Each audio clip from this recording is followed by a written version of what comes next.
انسانیت کے لیے سب سے پہلے اس روئے زمین پر میں آپ کو بتاتا ہوں، قانون کی شکل میں کوئی اگر یہاں انسانوں کے پاس کوئی چیز آئی، دستاویز آئی، تو سب سے پہلے اسلام نے لایا ہے۔ سب سے پہلے اللہ کے حبیب صلی اللہ تعالی علیہ وسلم نے صرف اور صرف نمازوں کی، زکوٰۃ کی، حج کی تبلیغ نہیں فرمائی۔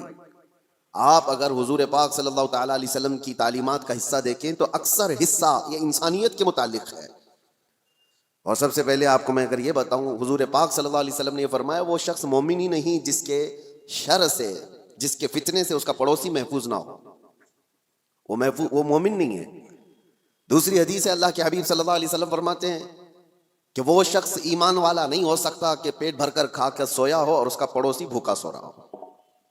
ایک روایت میں ہے کہ جب تم اپنے گھر میں سالن بناؤ تو پانی تھوڑا سا زیادہ کر لو تاکہ تم اپنے پڑوسی کو بھی وہ پہنچا سکو۔ ضروری نہیں کہ پانی والا ہی پہنچائے، اگر تمہاری استطاعت نہیں ہے، تھوڑا سا ہی بنتا ہے، تو یہ ایک مثال دی گئی ہے۔ یہ ہے دوسروں کے حقوق کے سلسلے میں اسلام کی تبلیغ۔ آپ کو میں بتاؤں یہ انسانیت ہے، اور جس سے آج دنیا فراموش کر چکی ہے۔ سب کے سب اکثر مطلبی لائف جینا چاہتے ہیں، سیلفش لائف، جس میں صرف اور صرف اس کا اپنا چاہیے۔ اور خاص طور پر یہ بڑے بڑے شہروں کی بات میں اگر کہوں، میٹروپولیٹن سٹیز جو ہیں، بڑے بڑے اپارٹمنٹ میں رہنے والے لوگ، حیرت ہوتی ہے، اسی فلور پہ 20 25 سال سے لوگ رہ رہے ہیں، لیکن ان کو پتہ ہی نہیں ہے کہ پڑوس میں کون رہتا ہے۔ بلڈنگ میں جنازہ نکل رہا ہوتا ہے اور لوگوں کو پتہ ہی نہیں ہوتا کہ کون مرا آج۔ انسانیت ایسی نہیں تھی پہلے میاں۔ گاؤں کی آج بھی تہذیب ایسی ہے کہ گاؤں کے کسی بھی گھر میں چھوٹی سی بھی بات ہو تو پورے گاؤں والوں کو خبر ہو جاتی ہے اور سب اس کے گھر جمع ہو جاتے ہیں۔ یہ شہروں میں خاص طور پر زندگی انسانیت سے ہٹتی چلی جا رہی ہے۔ سیلفش لائف جینا چاہتا ہے انسان، میں بھلا میری لائف بھلا بس، بلکہ سارے رشتے ناتے سب ختم کر کے دنیا اس کو پوش لائف کہتی ہے۔ کچھ ایسی سوسائٹیز ہیں جہاں پر گیٹ بھی لگا دیے گئے کہ لوگ آنا جانا نہ رکھیں، کوئی آ نہ سکے ہمارے گھر، اور گھر ایسے بنائے جائیں کہ زیادہ طور پر گھر میں کوئی آ کر کے رہ نہ سکے ہیں۔ یہ ساری انسانیت سے گری ہوئی حرکات ہیں۔ آؤ مصطفیٰ کریم صلی اللہ تعالیٰ علیہ وسلم کے اس معاشرے میں، حضور کی بارگاہ میں ایک دن کوئی مہمان آیا۔ اللہ کے نبی صلی اللہ تعالیٰ علیہ وسلم نے فرمایا کوئی ہے میرے صحابہ میں جو میرے اس مہمان کی مہمان نوازی کرے آج؟ کون نہیں کرتا؟ ایک صحابی حضرت طلحہ اٹھتے ہیں، کہتے ہیں یا رسول اللہ میں ان کو گھر لے جاتا ہوں، جبکہ گھر کی کیا سچویشن ہے انہیں خبر نہیں ہے۔ ہوتا ایسا ہی نا کہ گھر میں کھانا ہے بھی کہ نہیں ہے پتہ نہیں ہو تو کسی اور کو کیسے لے کے آئیں گے، لیکن اس صحابی نے کہا رسول اللہ کا مہمان ہے، لے کر چلیں گے۔ جب گھر لے کر کے آئے تو آج کی بیویاں نہیں تھی جو کوستی کہ آنے سے پہلے اطلاع تو کر دیتے، دودھ چائے کا انتظام تو کر لیتی، یہ جو آج کوستی ہیں نہ، وہ صحابیہ تھی، اپنے شوہر سے کہتی اتفاق ایسا ہے کہ آج ہمارے گھر میں صرف ایک آدمی کے کھانے کے بھر کی چیز موجود ہے، اور وہ لوگ پہلے سے 3 لوگ تھے، شوہر بیوی اور بیٹا، مہمان ایک آیا ہے۔ تو حضرت طلحہ گھبرائے اور کہا صرف ایک آدمی کھا سکتا ہے اور ہم 4 لوگ ہیں، کیا کیا جائے؟ رسول اللہ کا مہمان ہے۔ وہ صورت نہیں ہے کہ یہیں سے باہر سے مصافحہ کر کے بھیج دیا جائے۔ صحابیہ خود کہتی ہیں، زوجہ صحابی کی کہتی ہیں آپ گھبرائیں مت، بچے کو میں تھپک کر کے سلا دوں گی کسی طرح، رات کو وہ سو جائے گا، اور جب آپ دسترخوان پر بیٹھے ہیں میں کھانا لا کر کے پیش کر دوں گی اور چراغ گل کر دینا۔ دیکھیے آپ، چراغ جو روشنی دے رہا ہے اس کو گل کر دینا۔ اور وہ صحابی کہتے ہیں ہاں ٹھیک ہے، میں صرف اور صرف چبانے کی آواز کرتا رہوں گا اور مہمان رسول پیٹ بھر کر کھا لے گا۔ یہ گھر کی مزاج میں آپ کو بتا رہا ہوں۔ کھانا رکھا گیا اور جیسی کھانا آیا چراغ گل ہو گیا، اور مہمان کو کہا گیا کہ آپ کھاتے رہو، چراغ جلنے تک وقت لگ جائے گا، اور یہ صحابی صرف اور صرف اپنا منہ چلاتے رہے تاکہ مہمان کو لگے کہ میں بھی کھا رہا ہوں۔ ایک لقمہ بھی نہیں کھایا، بلکہ پورا اس مہمان کو کھانے دیا۔ جب پیٹ بھر کر وہ کھا لیے تو تینوں گھر کے افراد بھوکے سوئے رہے، اور اللہ کے نبی کا یہ مہمان جو ان کے گھر کا بھی مہمان تھا پیٹ بھر کر کھایا اور سویا۔ صبح فجر میں یہ صحابی اٹھ کر کے حضور پاک صلی اللہ تعالیٰ علیہ وسلم کے دربار میں حاضر ہیں، مسجد میں آئے ہیں۔ اس سے پہلے کہ وہ آتے میرے آقا مسکرا کر استقبال کے لیے کھڑے ہیں اور فرماتے ہیں طلحہ تم نے کیا مہمان نوازی کی کہ اللہ تعالیٰ سلام بھیج رہا ہے؟ کیا مہمان نوازی کی کہ فرشتے اس پر رشک کرتے ہیں؟ عزیزان گرامی وقار، یہ انسانیت تھی جو رسول اللہ صلی اللہ تعالیٰ علیہ وسلم نے معاشرے میں صرف اور صرف پھیلایا نہیں، پلایا تھا، پلایا تھا۔ جنگ موتا کا وہ واقعہ اکثر بیان بھی ہوتا ہے کہ ایک جنگ ایسی بھی آئی کہ جس میں ایک صحابی، وہ کہتے ہیں میں زخمیوں کو پانی پلاتا تھا، جو زخم کھا کر کے گر جائے اس کو میں اپنے مشکیزے سے پانی پلاتا۔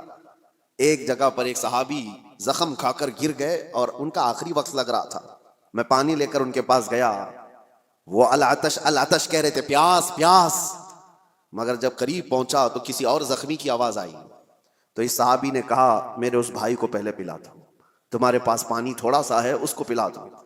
یہ صحابی کہتے ہیں میں دوسرے کے پاس گیا تو ایک تیسرے کی آواز آئی، دوسرے نے بھی کہا کہ جاؤ مجھ سے پہلے اس کو پلا دو۔ تیسرے کے پاس گیا تو وہاں جاتے وقت یہ صحابی کہتے ہیں ان کا انتقال ہو گیا، وہ پی نہ پائے۔ میں پلٹ کر کے آیا کہ ان دونوں کو پلا دوں، تو واپس آ کر دیکھا تو ان دونوں کی بھی جان جا چکی تھی، ایک دوسرے کے لیے انہوں نے پانی تک نہیں پیا۔ یہ معاشرہ تھا اسلام کا، اور رسول اللہ صلی اللہ تعالیٰ علیہ وسلم نے جو انسانیت کے اعلیٰ اقدار اپنے صحابہ میں پیدا کیے تھے، میرے عزیزوں بیان کرنا یہ آسان ہے، اس کو پریکٹیکل اپنی لائف میں لے کے آنے کی کوشش کریں، اپنی زندگیوں میں اس کو لے کر کے آئیں۔ انسانیت وہ نہیں ہے کہ جو آج لوگ سمجھتے ہیں گھر میں کھانا بنا تھا اور اس کے بعد بچ گیا تو ہم دوسروں کا بھی خیال کرتے ہیں، تم اپنا کچرا کسی اور میں ڈم کرنا چاہ رہے ہو، خیال نہیں کر رہے ہو۔ خیال اس کو کہتے ہیں کہ جب گرم کھانا بنا ہوا ہو اور پہلے کسی اور کا خیال آ جائے، پہلے کسی فقیر کا خیال آ جائے۔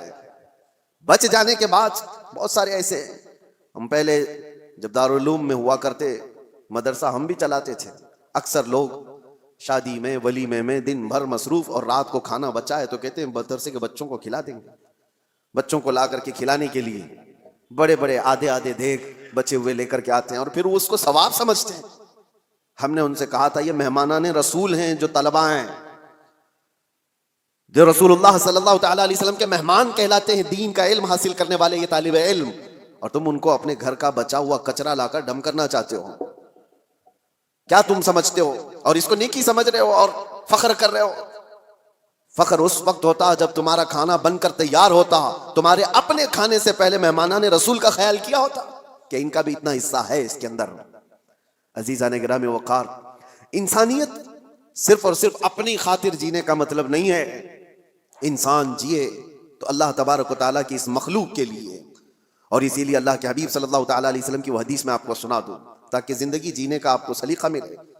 حضور اکرم صلی اللہ تعالیٰ علیہ وسلم فرماتے ہیں من نفس کربت اخیہ نفس اللہ کربتہ یوم القیامہ، جس نے اپنے کسی بھائی کی کسی ایک تکلیف کو آسان کر دیا، کسی تکلیف میں پھنسا ہوا تھا، وہ کسی دشواری میں ملوث تھا، آپ نے اپنی محنت سے اپنے کسی بھائی کی تکلیف کو آسان کیا، میرے آقا فرماتے ہیں قیامت کے دن اس کی تکلیفوں کو اللہ آسان کر دے گا۔ اور کیا چاہیے؟ اور کیا چاہیے؟ آخرت میں اگر ہماری تکلیفیں کھل جاتی ہوں، اس سے بڑا آپ کو اجر کیا چاہیے؟ وہاں کے حالات تو ایسے ہیں کہ بڑے بڑے لوگ ڈرے ہوئے ہوں گے، پتہ نہیں چلتا کہ نمازیں بخشوا لیں گی یا زکوٰۃ یا حج، یا پھر یہ بھی نہیں پتہ چلتا کہ سب میں پکڑے جائیں گے۔ اسی لیے آخرت کے لیے اگر اللہ کے نبی نے یہ وعدہ فرمایا ہے تو یہ بہت بڑی چیز ہے میرے عزیزوں۔ راستے سے تکلیف دہ چیز کو ہٹانا، حضور فرماتے ہیں اماطۃ الاذی عن الطریق صدقۃ، راستے سے تکلیف دینے والی کسی چیز کو اٹھا دینا ایک صدقے کا ثواب ہے، ایک صدقے کا ثواب ہے۔ میں نے پڑھا تھا ایک بزرگ تھے، آپ کو حیرت ہوگی سن کر کے، پہاڑ کے اوپر انہوں نے 60 سال زندگی گزاری، 60 سال کس کام کے لیے جانتے ہیں آپ سوچتے ہوں گے گوشہ نشین اکثر جو بڑے بزرگان دین کا سنتے ہیں ہم کہ وہ عبادت کے لیے مخلوق سے دور چلے جاتے، نہیں، اس بزرگ کی حیرت کی بات ہے، وہ 60 سال تک پہاڑ کے اوپر ایک راستے پر زندگی گزارتے رہے۔ کس لیے؟ ان سے کسی نے پوچھا تھا پہاڑوں پر جو راستہ ہو کر گزرتا ہے، گھوڑے دوڑتے ہوئے آتے تھے، تو اکثر آپ نے دیکھا ہوگا آج بھی جو پہاڑوں کے راستے ہوتے ہیں، گھاٹی کے راستے جن کو کہتے ہیں، بہت اس کے اندر ٹرن ہوتے ہیں، وہ سیدھے راستے ہوتے نہیں ہیں، بہت زیادہ اس کے اندر پیچ ہوتے ہیں۔ وہ بزرگ ایک ایسی جگہ پر اپنی جھوپڑی لگائے ہوئے تھے جس کے پیچھے پوری کھائی تھی اور سامنے سے راستہ تھا، اور وہ ایک ڈینجر جگہ تھی۔ وہ کہتے ہیں کہ وہ صرف انہوں نے 60 سال وہاں پر اس لیے گزارے کہ آنے والا جو بھی مسافر آتا اس کو سامنے کی کھائی دکھتی نہیں اور کئی مرتبہ گھوڑے چھلانگ لگا کر ادھر چلے جاتے تھے, وہ کھائی کی طرف چلے جاتے تھے. اس کھائی کے پاس جیسے آج ڈیوائیڈر ہوتا ہے, آج تو بہت کچھ سیفٹی کے لیے چیزیں بنا دی گئی ہیں, یا کھمبا رکھ دیا گیا ہے نشانی کے طور پر کہ یہاں سے ٹرن ہے. اس وقت اس بزرگ نے 60 سال صرف اس لیے گزارے کہ آنے والے مسافروں کو ہم راستہ ٹرن کر دیں, اشارے سے وہ بتا دیتے کہ یہاں پر راستہ ختم ہے, تم یہاں سے موڑ لو.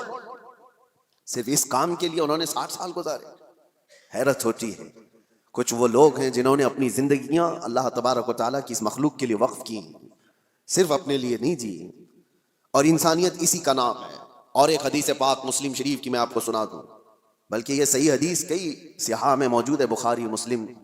اللہ کے نبی صلی اللہ تعالیٰ علیہ وسلم ارشاد فرماتے ہیں, المسلم من سلم المسلمون من لسانہ ویدہ, مسلمان تو وہ ہے جس کی زبان سے اور جس کے ہاتھ سے دوسرے لوگ محفوظ رہیں. وہی مسلمان ہے جس کی زبان سے اور جس کے ہاتھ سے دوسرے مسلمان محفوظ رہیں. اور جو دوسروں کی ٹانگ کھینچنے میں اپنی زندگی گزار دیتا ہو تو اسے اپنے آپ کا احتساب کرنا چاہیے, وہ مسلمان ہے یا نہیں. لوگوں نے آپ کے آج کیا سمجھ لیا ہے دین کو. دین کا مطلب داڑھی رکھ لینا اور ٹوپی پہننا اور جبہ پہننا, مسجدوں میں نظر آنا. میں آپ کو بتاتا ہوں, دین کے اگر 2 حصے کیے جائیں نا, عبادات اور معاملات. عبادات نماز ہے, روزہ ہے, حج ہے, زکوٰۃ ہے, تسبیح و تحلیل, خیرات, یہ ساری چیزیں عبادات میں آ گئی. عبادات کا کتنا % دین میں ہے؟ اور معاملات میں کیا کیا گیا؟ معاملات میں سارے حقوق, ماں باپ کے حقوق, بھائیوں کے حقوق, بہنوں کے حقوق, اولاد کے رائٹس, پڑوسیوں کے رائٹس, استاد شاگرد کے, مالک آقا کے, غلام آقا کے, یہ سارے حقوق, بیوی کے حقوق, شوہر کے حقوق, طلاق, عدت, نکاح, خرید و فروخت, بازاروں کے حقوق, یہ سب چیزیں معاملات میں آ گئے. ایک حصہ ہے دین کا عبادات اور ایک حصہ ہے معاملات. معاملات اور عبادات دین میں کتنے % ہیں آپ کو پتا ہے؟ عبادات کل ملا کر کے 25% ہے اور معاملات 75% ہے. دین میں معاملات 75% ہے اور عبادات 25% ہے. اور آج لوگ کیا سمجھتے ہیں, جو عبادات میں بہت نظر آتا ہے, ارے وہ دیندار آدمی ہے. نمازوں میں, اس کی داڑھی میں, اس کی ٹوپی میں نظر آتا ہے تو وہ دیندار ہے. میاں وہ تو صرف 25% کا دیندار ہے. اصل دیندار وہ ہے جو معاملات میں اچھا ہے, معاملات میں پکا ہے. یہاں نمازیں بھی پڑھتا ہے اور لوگوں کو دھوکے بھی دیتا ہے. کچھ لوگوں نے داڑھی صرف اس لیے رکھی کہ لوگوں کو ٹوپی پہنائے, لوگوں کو دھوکہ دے. یہ انسانیت نہیں ہے میرے عزیزوں, وہ غدار ہے. اور لوگ جو یہ سمجھتے ہیں کہ لوگ داڑھی والے دھوکہ دیتے ہیں, ایسا نہیں ہے. داڑھی والے نہیں دھوکہ دیتے, دھوکہ دینے والا داڑھی رکھ لیتا ہے. داڑھی والے چور نہیں ہوتے, بلکہ چور داڑھی رکھ لیتا ہے تاکہ وہ اپنی چوری کو آسانی سے نبھا سکے. اس بات کو, فرق کو آپ سمجھا کریں. اور جس نے اس چیز کو استعمال کیا وہ دنیا میں بھی خائب و خاسر ہے, آخرت میں بھی بہت ذلیل و رسوا ہوگا. معاملات میں آپ پکے ہو جائیں, جس کے ساتھ جو بات ہوئی ہے اس کو مکمل رکھیں, باتوں میں ہیرا پھیری نہ ہو. جھوٹ بولنا اور دھوکہ دینا, آج جیسے کہ لوگ معاملات میں شک کرنے لگ گئے کہ مسلمانوں کے ساتھ ڈیل کرنا مشکل ہے, کہ پتہ نہیں ہے کب بھاگ جائے کب دھوکہ دیتے. نہیں میرے عزیزوں, اللہ کے نبی صلی اللہ تعالیٰ علیہ وسلم نے وہ معاشرہ بنایا تھا جہاں لوگ فخر کرتے تھے مسلمانوں کے ساتھ تجارت کرنے میں, اس لیے کہ دھوکہ اسلام میں جائز نہیں. اور ایک بات میں آپ کو بتا دوں, لوگوں نے یہ محسوس کر لیا ہے کہ صرف مسلمان کو دھوکہ نہیں دینا چاہیے, غیر مسلم کو دے سکتے ہیں. اسلام کسی بھی انسان کو دھوکہ دینے کی اجازت نہیں دیتا, چاہے وہ ہندو ہو, کرسچن ہو, یہودی ہو, کسی بھی. غش جس کو کہتے ہیں, دھوکہ اسلام میں جائز ہی نہیں. کسی صاحب نے ہم سے کہا تھا کہ بغیر ٹکٹ کے میں سفر کر لیتا ہوں.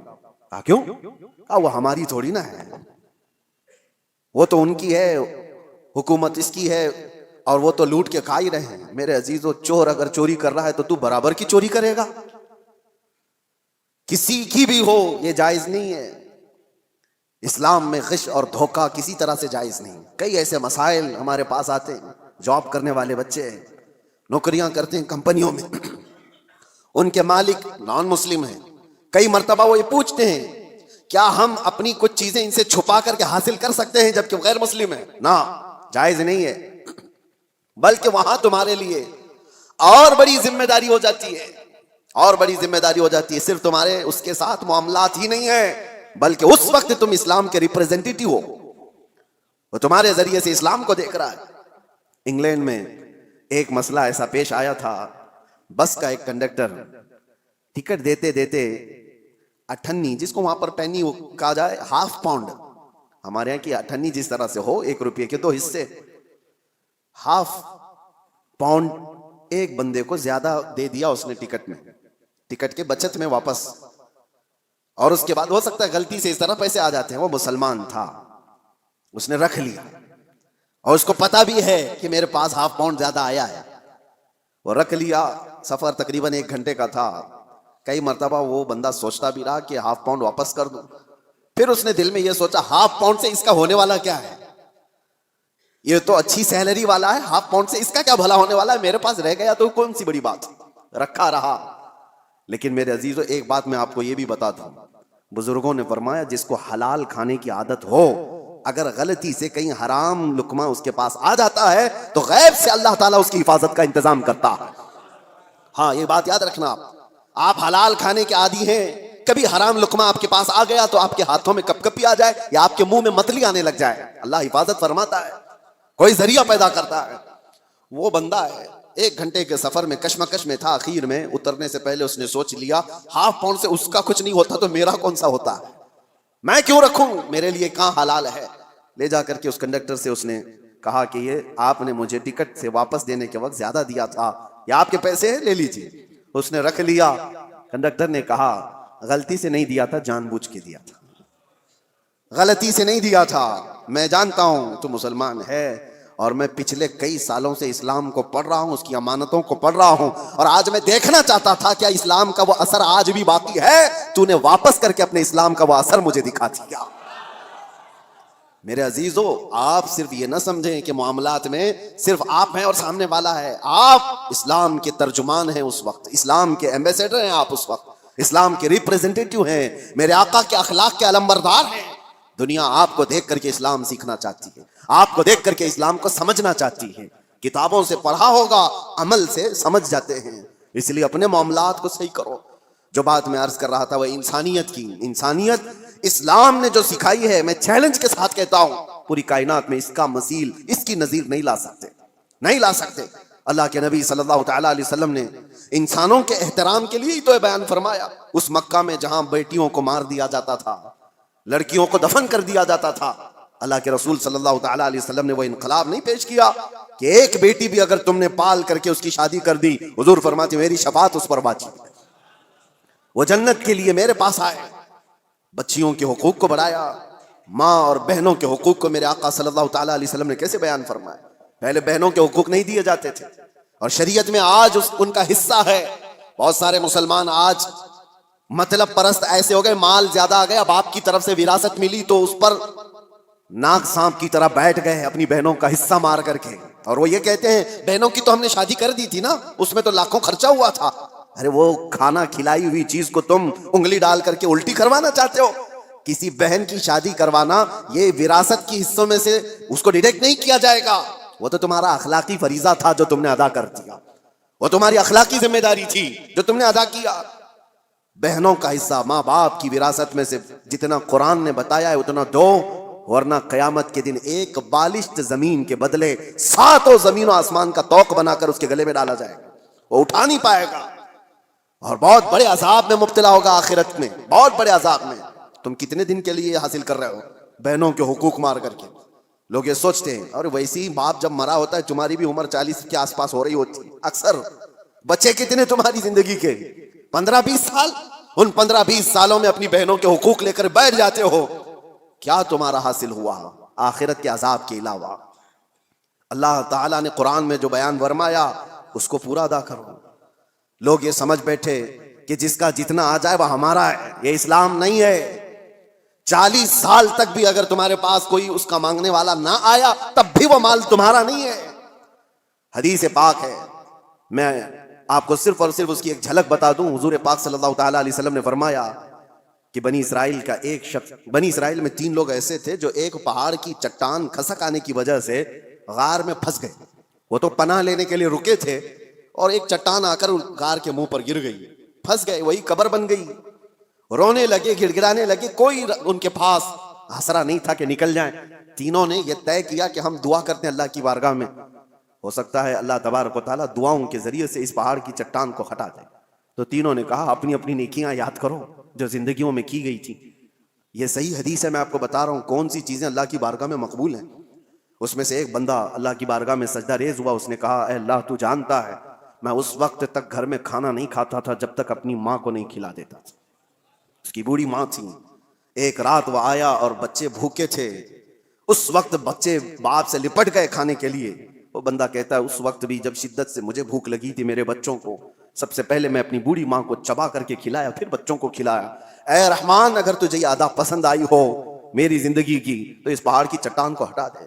پہاڑ کی چٹان تھوڑی کھسک گئی, لیکن اتنی نہیں کہ وہ لوگ نکل سکتے. دوسرے نے سجدہ کیا اور اللہ کی بارگاہ میں دعا کیا, اے رب العالمین تو بہتر جانتا ہے میں اپنے چچا کی بیٹی کا عاشق تھا اور ہمارے درمیان محبت چلتی تھی. ایک دن ایسا آیا کہ سارے لوگ چلے گئے اور ہم دونوں تنہا تھے. ایک عاشق اور معشوقہ دونوں کسی جگہ تنہا ہو جائیں تو شیطان تیسرا آ ہی جاتا ہے.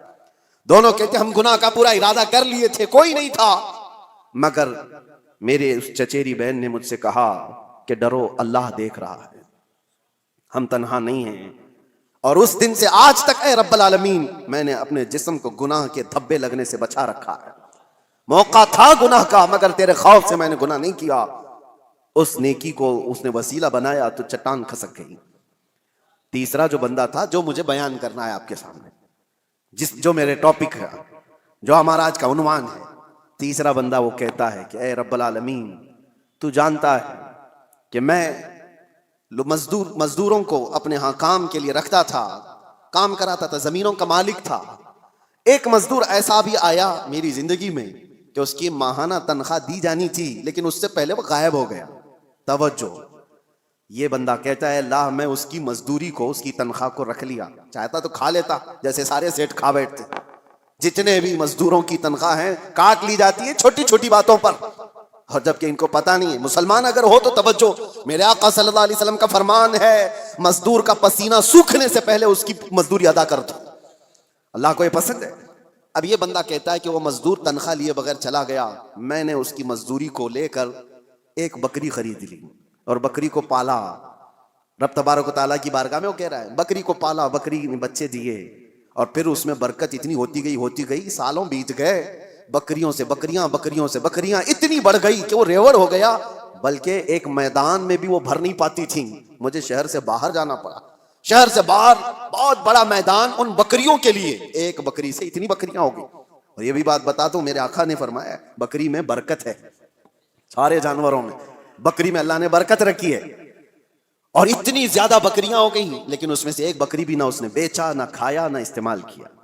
کئی سالوں کے بعد وہ مزدور واپس آ جاتا ہے اور آ کر کے اس نے اپنے آقا سے کہا کہ آپ کو پتہ ہے میں آپ کے یہاں مزدوری کیا کرتا تھا, کام کرتا تھا, اور ایک آخری وقت ایسا آیا تھا کہ میں اپنی مزدوری لیے بغیر چلا گیا تھا. اگر ہو سکے تو آج میری بڑی مجبوری ہے, میں بہت بے بس ہوں, میری وہ مزدوری اگر آپ کے پاس رکھی ہو تو مجھے دے دیجیے. یہ بندہ کہتا ہے میں اس مزدور کا ہاتھ پکڑا اور لے جا کر کہا یہ ساری بکریاں تیری مزدوری کی ہیں, یہ تیری تنخواہ ہے. اس نے کہا سیٹھ صاحب کیا مذاق کر رہے ہو میرے ساتھ, میری تنخواہ اتنی نہیں ہے کہ ایک بکری بھی آ سکے آج کے زمانے میں, اتنی ساری بکریاں. وہ کہتا ہے جس وقت تو اپنی تنخواہ چھوڑ گیا تھا میں اس وقت تیری رقم سے ایک بکری خریدا اور اللہ نے اس میں اتنی برکت عطا کی. وہ بندہ دیکھتا ہے کیا آپ سچ کہہ رہے ہو؟ اس نے کہا ہاں سچ کہہ رہا ہوں, بکریاں ہی نہیں اس میں سے ایک بال بھی میرا نہیں ہے, سب کچھ تیرا ہے, بکریاں بھی تیری, رسیاں بھی تیری. وہ بندہ خوشیوں کے ساتھ ہانکتے ہوئے وہ بکریاں لے کر کے جاتا ہے اور اللہ کی بارگاہ میں کہتا ہے ایسا بندہ میں نے نہیں دیکھا جو اپنے حقوق اور معاملات میں اتنا پکا ہو.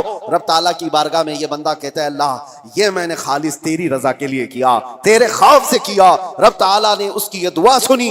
حضور فرماتے ہیں فوراً وہ چٹان کھسک کر کے نکل چکی تھی. تینوں باہر آ گئے تھے. بڑی بڑی مصیبتوں میں آج بھی ہم گرفتار ہیں. ہمارے پاس ایسی کوئی چیز ہے تو رکھو اور دعا کرو.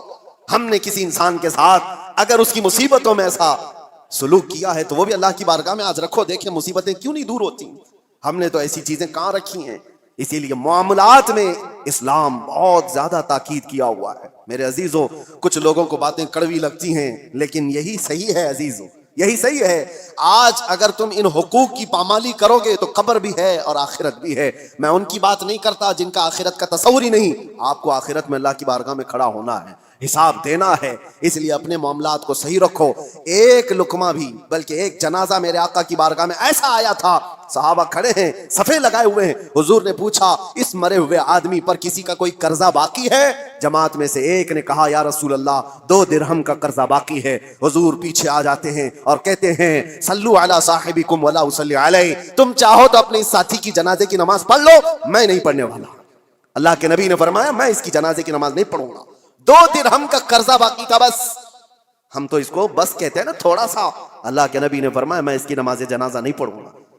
دوسرے ایک صحابی نے حضور کی بارگاہ میں عرض کی آقا میں اس کی ضمانت لیتا ہوں. حضور نے پوچھا کب تک ادا کرو گے؟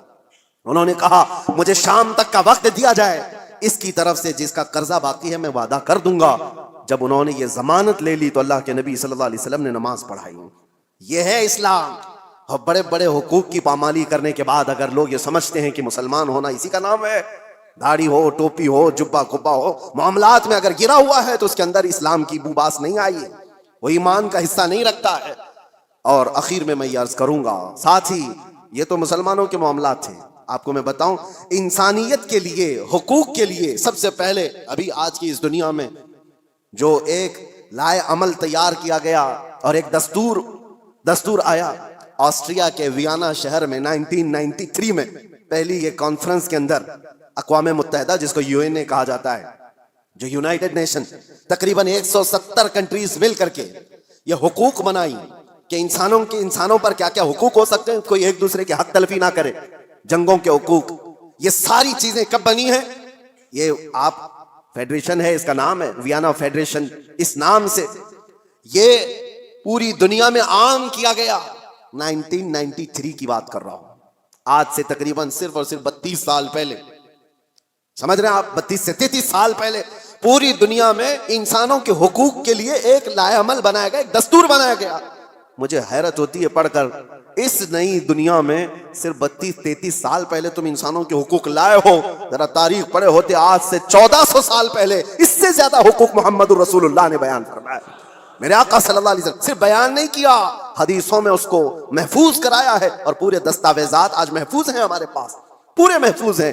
آپ اگر جا کر دیکھیں فقہ کی کتابوں میں, فقہ جو مسئلے مسائل وضو کے, نماز کے, آپ کے روزے کے, جتنے بھی مسائل ان کو فقہ کہا جاتا ہے. ہماری فقہ میں اگر آپ کو میں بتاؤں 2 بڑی کتابیں آپ کو ملتی ہیں, ہدایہ, ہماری فقہ حنفی کی کتابیں جو ہم نے پڑھی, بہت بڑی بڑی ضخیم کتابیں. ایک کتاب کے اندر وضو سے لے کر کے نماز, روزہ, حج, زکوٰۃ سارے مسائل آ گئے, اور دوسری ایک پوری جلد ہے جس میں صرف اور صرف خرید و فروخت کے مسئلے ہیں, صرف اور صرف معاملات, سب جو میں نے ابھی بیان کیا آپ کو میں بتا رہا ہوں اسی لیے کہ اتنے محفوظ دستاویزات حقوق کے لیے کسی کے یہاں نہیں ہیں.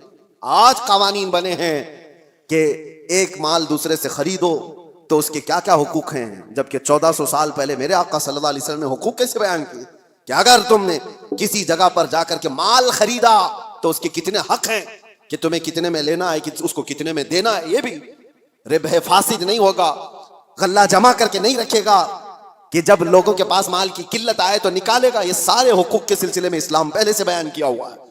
یہاں تک کہ ایک مشہور آپ کو بات بتا دوں, مشہور منگنی کے سلسلے میں آپ لوگ سوچتے ہوں گے یہ منگنی کیا ہوتی ہے, شادی سے پہلے ایک انگیجمنٹ کا جو رسم ہے, اسلام میں اس کا کیا کانسیپٹ ہے, کیا تصور ہے, منگنی کیوں کرتے ہیں؟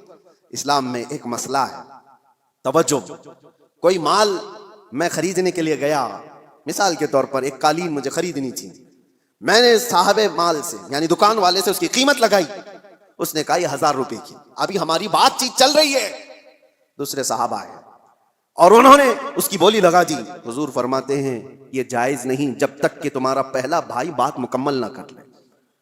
اپنے بھائی کی بیع پر بیع جائز نہیں. سمجھ میں آ رہی ہے آپ کو بات؟ مسئلہ ہے یہ شریعت کا. میں اگر خرید رہا ہوں تو دوسرا اس میں گھس کر کے نہ خریدی کی بات نہ کرے جب تک میری ڈیل مکمل نہیں ہو جاتی. یا تو میں چھوڑ دوں یا تو میں لے لوں, نکل جاؤں, اس کے بعد دوسرے کا حق ہے. یہ اسلام کا مسئلہ ہے. یہی کانسیپٹ ہے منگنی کا.